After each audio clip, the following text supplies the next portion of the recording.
Yes,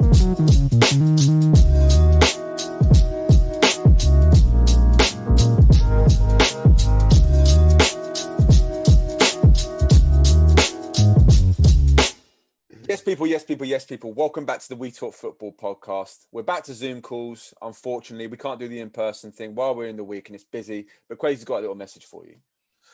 Guys, you got to make sure that you like this video and subscribe to our channel. We looked at statistics, which we don't normally do, but we should probably do a bit more often.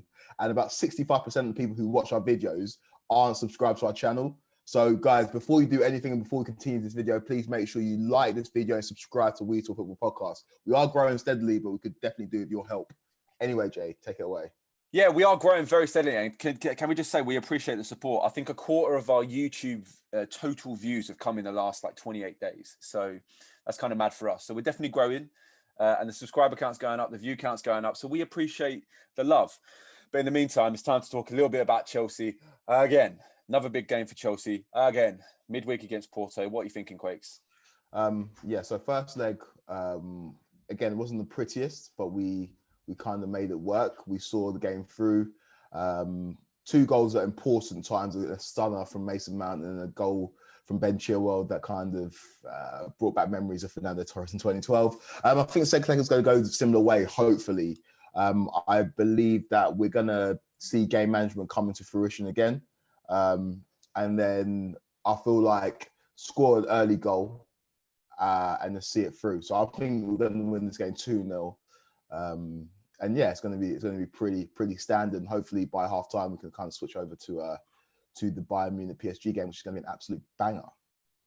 Well, you've got straight in with score predictions. This guy is excited today, guys. You can see he thinks he's going to win, and I think he's onto some. I think he's on the right track.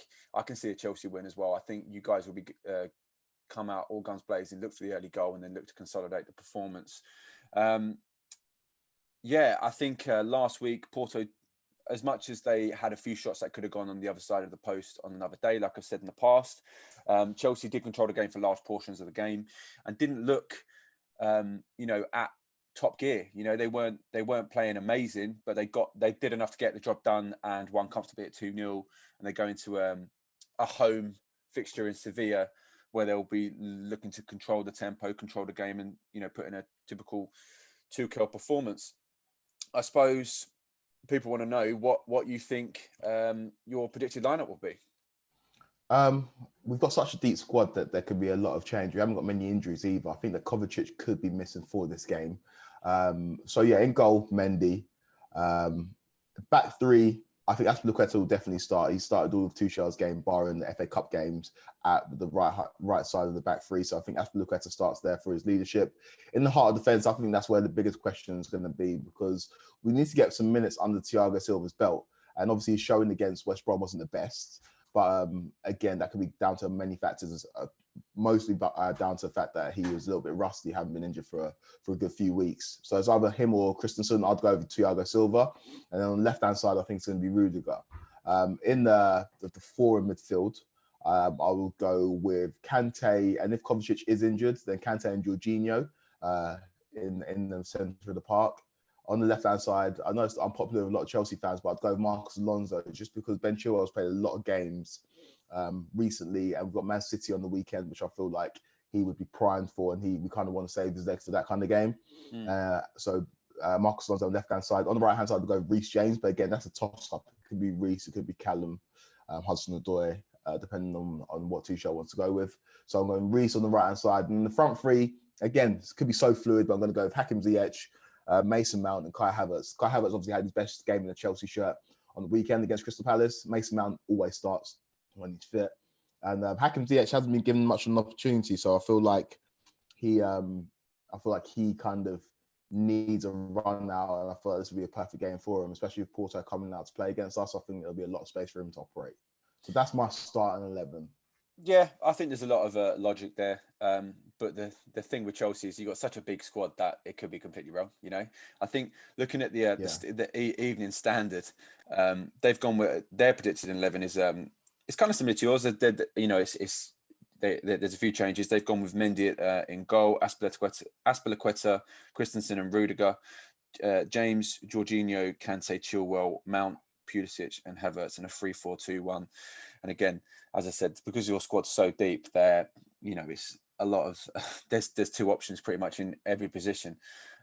It's a good problem for Tuchel to have, I suppose. I suppose the game that me and you are really looking forward to is the Bayern Munich and PSG game. It was a crazy game last week. Obviously, PSG going into this one 3-2 up. Kylian Mbappe showing everyone why he's one of the best prospects in the world. And I say prospect, he's a guy that's won multiple titles already. He's won the World Cup. Do you know what I mean? He's arguably the second most valuable player in terms of striker behind Haaland. Mate, it's going to be a mad game. What do you think about that one? Yeah, it's set up nicely. I feel like PSG being slightly ahead in this game means that Bayern are going to have to come out for it a little bit more, which will leave space in behind. And we know PSG are devastating on the counter attack, so it's going to be an absolutely thrilling game. It's impossible to call. Before this tie, I did say that PSG were going to see it through against Bayern just because they've got the revenge aspect, because obviously Bayern beat them in the final last year. And this is the Choupo-Moting derby. A player who surprisingly played for both teams and in the last leg scored for Bayern Munich. So it's going to be an interesting one. I think Lewandowski missing for Bayern Munich is huge. And if he was playing, I think I would have picked them to go through. But I think the PSG are just going to have enough. But there is going to be goals in this game. I'll be very, very surprised if this one ends 0-0. But I'm picking PSG to win in a thrilling contest. Do you know what? I'm actually going to back you with that as well. I think it's PSG's year. I think it's either PSG or Man City are going to win this Champions League. I know that might hurt you to hear because obviously you're a Chelsea fan. And I think you've got quite an easy run to the final. But I think, if PSG don't win it this year, they'll never bloody win it. Do you know what I mean? And I think with Mbappe looking like he might be leaving in the summer with the contract situation they've got there and the Neymar contract situation they've got going there, I feel like this is the season for PSG to do it. And if they don't do it, I don't know when they will. Just talking about Choupo-Moting as well.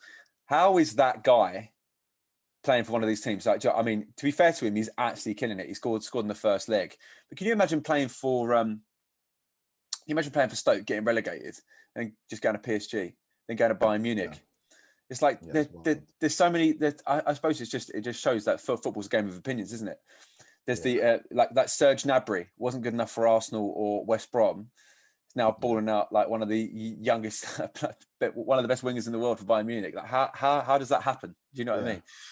Yeah, football is just sliding doors, though, isn't it? It's just yeah. Look at Nathan Ake. Last season he was playing for Bournemouth, who got relegated, and this season he's on to win the quadruple. Obviously, he's a highly touted player and highly rated player. Everyone's played, but it's just it's crazy. The Choupo-Moting is leading the line for Bayern Munich, who are arguably the best team in the world. Yeah, mental. So you're going with the PSG win. Did you say a score prediction in there? It could be anything. I think I'm going to go 2-2 on the night, which means that PSG will go through 5-4 in aggregate. Yeah, do you know what? I can smell something like that, and I know I think this is the second video in a row where we're really agreeing. Which is uncomfortable. It's uncomfortable because off camera, guys, we are not agreeing. Let's just say that, right? But yeah, 2-2. I could actually see a 2-2 happening. A 2-2. I think PSG have just got so much in the locker this year, and they look really good. And do we know if Bayern Munich will have Lewandowski available? No, Lewandowski is not going to be fit for this game. Yeah, like that's a game changer. Do you know what I mean? I think I'm going to go with a 2-2 draw as well, and back PSG to go through to the next round. But in the meantime, guys, that's our little break. Our little build up to the games. Where can everyone find us? So we are on Instagram at We Talk Football Podcast. We're on Twitter at WTF Podcast 90. We are officially on TikTok now. So me and Jamie are doing a new feature where we're kind of like recapturing our childhood and collecting stickers, or Euro 2020 stickers, Euro 2021 stickers. And seeing how many we can get. So make sure you check us out on TikTok for more of that feature. We're on Apple Podcasts, we're on Spotify. Make sure, like we said at the beginning of the video, you like this video and subscribe to We Talk Football, and we'll be back tomorrow with more videos. For sure. And just to talk a little bit about TikTok, I don't know if any of the viewers here or anyone who sees this on YouTube has actually checked out our TikTok, but some of the views we're getting on there are mad comparatively to everything else we're getting. So thanks for the support if anyone has gone over and checked out our TikTok, and follow us there, because we are still new to it. We're two 28-year-old men trying to get into TikTok, and it's not the easiest thing. So yeah, we appreciate the support anyway. So yeah, love guys. Catch you tomorrow. And